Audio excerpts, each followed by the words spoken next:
سبيلي أدعو إلى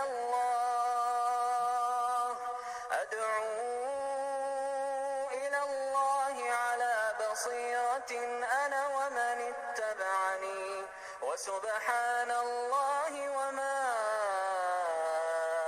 أنا من المشركين.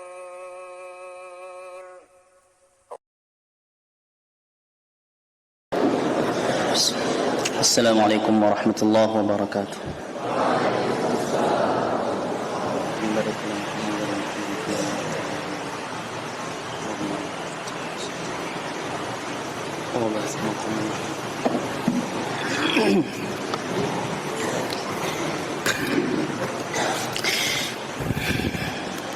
إن الحمد لله نحمده ونستعينه ونستغفره ونعوذ بالله من شرور أنفسنا وسيئات أعمالنا.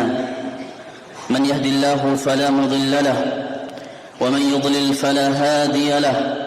أشهد أن لا إله إلا الله وحده لا شريك له وأشهد أن محمدا عبده ورسوله وصفيه وخليله وخيرته من خلقه وأمينه على وحيه. أرسله ربه رحمة للعالمين وحجة على العباد أجمعين. صلوات ربي وسلامه عليه وعلى آله الطيبين وأصحابه الغر الميامين. ما اتصلت عين بنظر ووعت أذن بخبر وسلم تسليما كثيرا. يا أيها الذين آمنوا اتقوا الله حق تقاته ولا تموتن إلا وأنتم مسلمون. يا أيها الناس اتقوا ربكم الذي خلقكم من نفس واحدة وخلق منها زوجها وبث منهما رجالا كثيرا ونساء واتقوا الله الذي تساءلون به والأرحام إن الله كان عليكم رقيبا. يا أيها الذين آمنوا اتقوا الله وقولوا قولا سديدا يصلح لكم أعمالكم ويغفر لكم ذنوبكم ومن يطع الله ورسوله فقد فاز فوزا عظيما. أما بعد فإن أصدق الحديث كتاب الله وخير الهدي هدي محمد صلى الله عليه وسلم وشر الأمور محدثاتها فإن كل محدثة بدعة وكل بدعة ضلالة.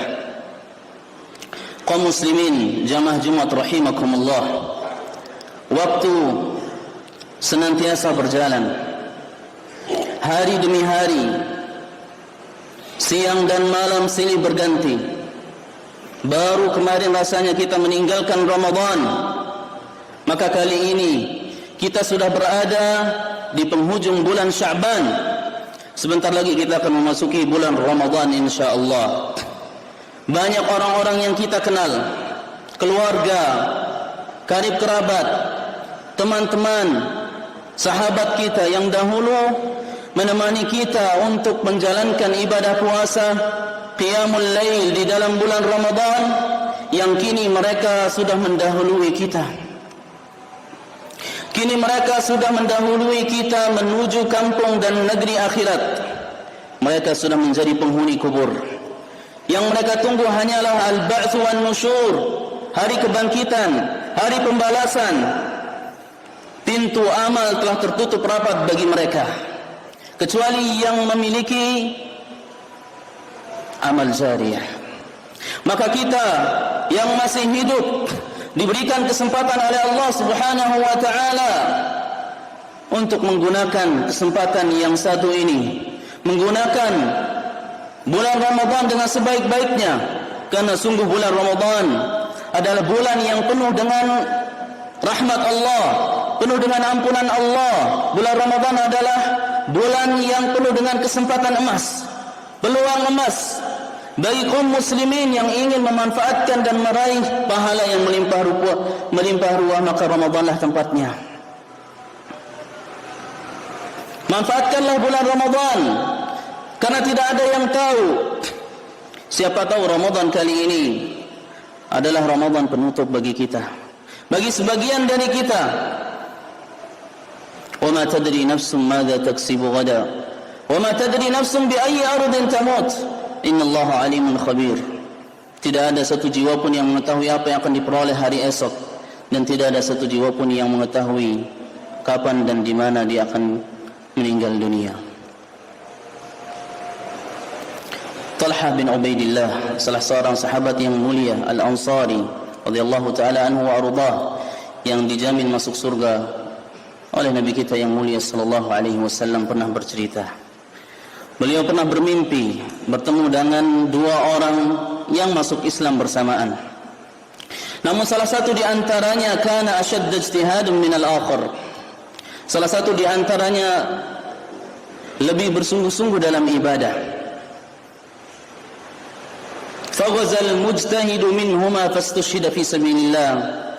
Lalu salah satu di antara keduanya, lalu yang bersungguh-sungguh ibadah tadi berjihad di jalan Allah, lalu dia dikaruniai oleh Allah Subhanahu wa taala mati syahid. Kemudian Allah Subhanahu wa taala membiarkan yang satu, memberikannya umur panjang sehingga setahun ke depannya. Fatuwfiya, lalu dia meninggal dunia.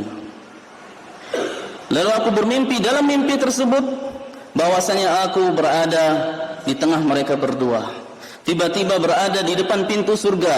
Fa kharaja kharijun minal jannah. Lalu keluarlah sosok seorang malaikat dari pintu surga tersebut. Lalu dia menghampiri orang yang kedua, yang bukan mati syahid. Lalu dia mempersilahkan orang yang kedua untuk masuk ke dalam surga terlebih dahulu. Barulah dia datang kemudian kepada orang yang mati syahid untuk mempersilahkannya masuk ke dalam surga. Lalu mereka berdua mendatangiku, irji fa innahu lam ya'ni laka ba'd. Wahai Talha, pulanglah karena belum saatnya engkau masuk surga. Lalu aku terbangun. Lalu aku ceritakan mimpi tersebut kepada para sahabatku. Kemudian para sahabat lantas kebingungan, terheran-heran, mengapa bisa orang yang mati syahid di jalan Allah malah dia masuk surganya belakangan. Lalu sampailah cerita tersebut, fa balagha dzalika Rasulullah sallallahu alaihi wasallam. Sampai cerita tersebut kepada Rasulullah sallallahu alaihi wasallam. Lalu Nabi sallallahu alaihi wasallam berkata kepada para sahabat, "Min ayyi dzalika ta'jabun?" Apa yang kalian herankan? Apa yang kalian bingungkan? Qalu ya Rasulullah, kana hadha ashadda ijtihadan wastushhida fi sabilillah wa dakhala hadha al-jannata qablah. Ya Rasulullah, orang yang ini jelas ibadahnya lebih rajin dan dia dikaruniai mati syahid di jalan Allah. Namun kemudian datang orang yang kedua, malah dia yang dipersilahkan pertama kali untuk masuk ke dalam surga. Qala Rasulullah sallallahu alaihi wasallam, Rasulullah sallallahu alaihi wasallam bersabda, "Alaysa qad makatha hadha ba'dahu sanah?" Bukankah orang yang kedua ini diberikan oleh Allah Subhanahu wa taala hidup setahun setelahnya? Qalu bala ya Rasulullah, tentu ya Rasulullah. Wa adraka Ramadan fasama. Qalu bala ya Rasulullah, bukankah di dalam satu tahun terdapat bulan Ramadan? Lalu dia berpuasa di dalam bulan Ramadan tersebut. Wa shalla kadza wa kadza sajdatan fis sanah. Di dalam bulan Ramadan dia salat malam. Bukankah dia mendapati bulan Ramadan? Dia berpuasa di bulan Ramadan. Lalu dia qiyamul lail di dalam bulan Ramadan? Qalu bala ya Rasulullah. Qala Rasulullah sallallahu alaihi wasallam, "Falama bainahuma ab'adu ma bainas sama'i wal ard." Kata Nabi sallallahu alaihi wasallam, benar-benar sungguh jarak surga orang yang kedua dengan orang yang pertama yang mati syahid lebih jauh daripada jarak antara langit dengan bumi. Allahu Akbar. Tidakkah hadis ini memberikan kesadaran kepada kita betapa pentingnya kita memanfaatkan bulan Ramadan. Lihatlah bagaimana Allah Subhanahu wa taala memuliakan orang yang kedua, yang kurang rajin beribadah, yang tidak mati syahid. Allah karuniakan dia dengan masuk ke dalam surga, dan surganya lebih tinggi daripada orang yang mati syahid. Hadis riwayat Ibnu Majah dan dengan sanad yang hasan, dengan sanad yang sahih. maka manfaatkanlah bulan Ramadan selagi masih hidup. Ramadan adalah kesempatan emas, bulan yang menjanjikan. Pantaslah Rasulullah sallallahu alaihi wasallam senantiasa bergembira tatkala bulan Ramadan datang. Nabi sallallahu alaihi wasallam berkata kepada para sahabatnya, "Atakum syahrul Ramadan syahrun mubarak." Telah datang kepada kalian bulan Ramadan, bulan yang penuh dengan keberkahan. Faradallahu alaikum siyamah. Allah Subhanahu wa taala telah mewajibkan atas kalian puasa di dalam bulan tersebut. Fihi tufattahu abwabul jannah wa tughallaqu fihi abwabul jahim wa tughallu fihi maradatus syayatin. Di dalam bulan Ramadan dibukakan pintu surga, ditutup pintu neraka, dan pemimpin-pemimpin syaitan, gembong-gembong syaitan dibelenggu oleh Allah Subhanahu wa taala. Wa fihi lailatun hiya khairum min alfi syahr. Di dalam bulan Ramadan terdapat salah satu malam yang dia lebih baik daripada 1000 bulan. Man hurima khairaha faqad hurim. Siapa yang diharamkan, yang terhalangi dari kebaikan bulan Ramadan, maka sungguh dia terhalangi dari kebaikan yang melimpah ruah. Barakallahu li wa lakum fil Qur'ani was sunnah, wa nafa'ani wa iyyakum bima fihi min al-ayati wal hikmah. أقول ما سمعتم وأستغفر الله لي ولكم ولسائر المسلمين من كل ذنب وخطيئة فاستغفروه وتوبوا إليه إنه كان غفارا.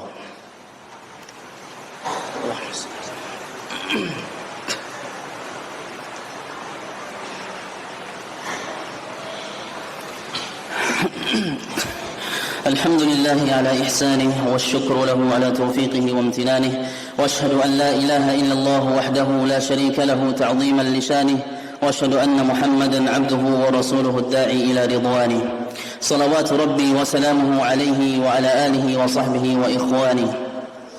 أما بعد عباد الله kaum muslimin jamaah Jumat rahimakumullah, Allah Subhanahu wa taala mensyariatkan Ramadan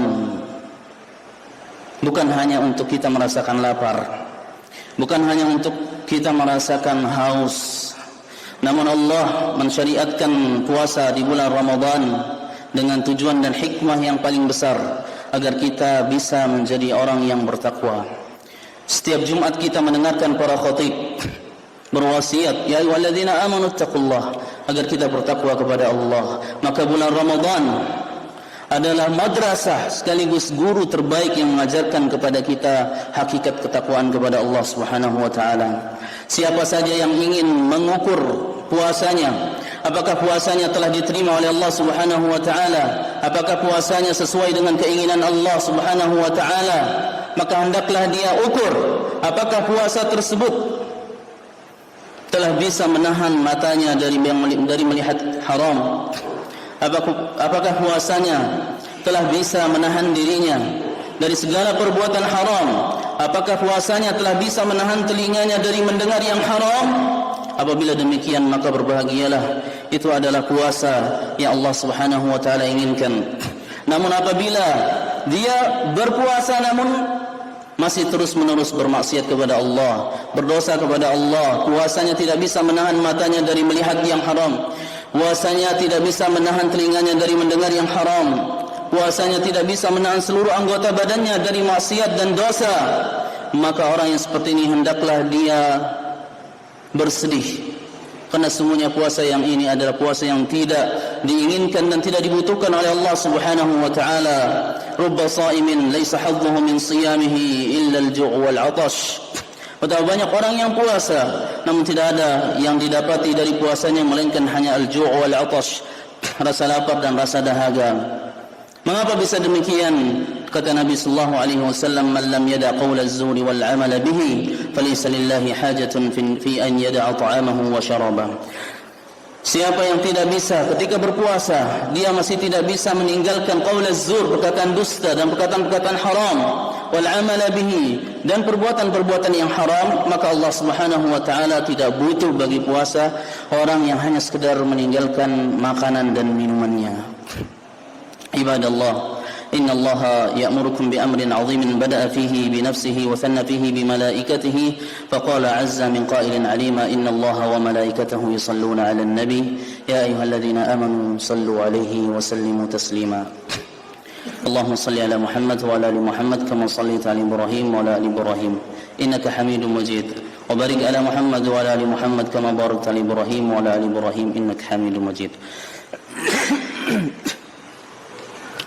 اللهم اغفر للمسلمين والمسلمات والمؤمنين والمؤمنات الأحياء منهم والأموات إنك سميع قريب مجيب الدعوات اللهم أرنا الحق حقا وارزقنا اتباعه وأرنا الباطل باطلا وارزقنا اجتنابه اللهم اجعلنا ممن صام رمضان إيمانا واحتسابا واجعلنا ممن قام رمضان إيمانا واحتسابا واجعلنا ممن قام ليلة القدر إيمانا واحتسابا اللهم بلغ رمضان اللهم بلغنا رمضان وبارك لنا فيه اللهم بلغنا رمضان وبارك لنا فيه اللهم بلغنا رمضان وبارك لنا فيه ربنا آتنا في الدنيا حسنة وفي الآخرة حسنة وقنا عذاب النار عباد الله إن الله يأمر بالعدل والإحسان وإيتاء ذي القربى وينهى عن الفحشاء والمنكر والبغي يعظكم لعلكم تذكرون فاذكروا الله العظيم الجليل يذكركم واشكروه على نعمه يزدكم واسألوه من فضله يؤتكم ولذكر الله أكبر والله يعلم ما تصنعون